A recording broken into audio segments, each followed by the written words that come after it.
नमस्कार बालमित्रांनो, मागच्या व्हिडिओमध्ये आपण आपल्या गावातील आठवड्या बाजाराविषयी माहिती मिळवली। त्याचप्रमाणे गाढवांच्या बाजारासाठी प्रसिद्ध असलेला पुणे जिल्हा, त्याचप्रमाणे नगर जिल्हा, नांदेड जिल्हा या बाबींची माहिती आपण मागच्या व्हिडिओमध्ये पाहिलेली आहे।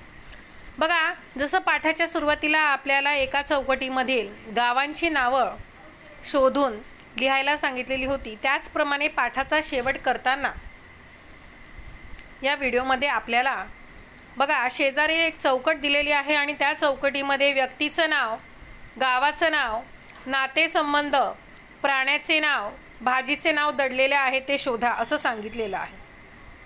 आता आपल्याला काय करायचं की सर्वप्रथम आपलं पुस्तक काढायचं आहे। आपल्या पुस्तकाचं पान नंबर 37 काढायचं आणि काढल्यानंतर हा प्रश्न अगोदर तुम्ही पुस्तकामध्ये सोडवायचा आहे। मीही सोडवते, तुम्ही लक्षपूर्वक पाहायचं आहे। खरं तर मी एकाच व्यक्तीचं नाव शोधणार आहे, एकच गावाचं नाव शोधणार आहे, एकच नातेसंबंध, एकच प्राण्याचं नाव आणि एकच भाजीचं नाव। यापेक्षा एक किंवा एकापेक्षा जास्तही यामध्ये असू शकतात, ते तुम्ही सोडवायचं आहे। मी फक्त तुम्हाला समजण्यासाठी दाखवत आहे। चला पहा, व्यक्तीचं नाव, एखाद्या व्यक्तीचं नाव मागच्या व्हिडिओमध्ये मी तुम्हाला सांगितलं अभिजित। गावाचं नाव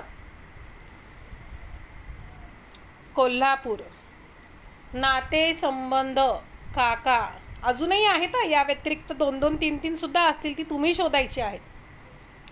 प्राण्याचं नाव कोल्हा, भाजीचं नाव शेपू। बघा, मी फक्त एकच गोष्ट शोधलेली आहे, 2 पेक्षा किंवा 3ही आहेत, ते तुम्ही शोधायचं आहे आणि गोल करायचं आहे। झाल्यानंतर वही काढायची, धड्याचं नाव टाकायचं, आजची तारीख टाकायची, हा बॉक्स काढायचा, प्रश्न लिहायचा आणि तुम्ही शोधलेलं आता व्यक्तीचं नाव एकापेक्षा जास्त असतील तर त्यापुढे लिहायचे। गावाचे नाव, नातेसंबंध, प्राण्याचे नाव, भाजीचे नाव हे सर्व शोधून वहीमध्ये लिहायचं, त्याचा फोटो काढायचा आणि मला व्हॉट्सअपला पाठवायचा आहे। धन्यवाद।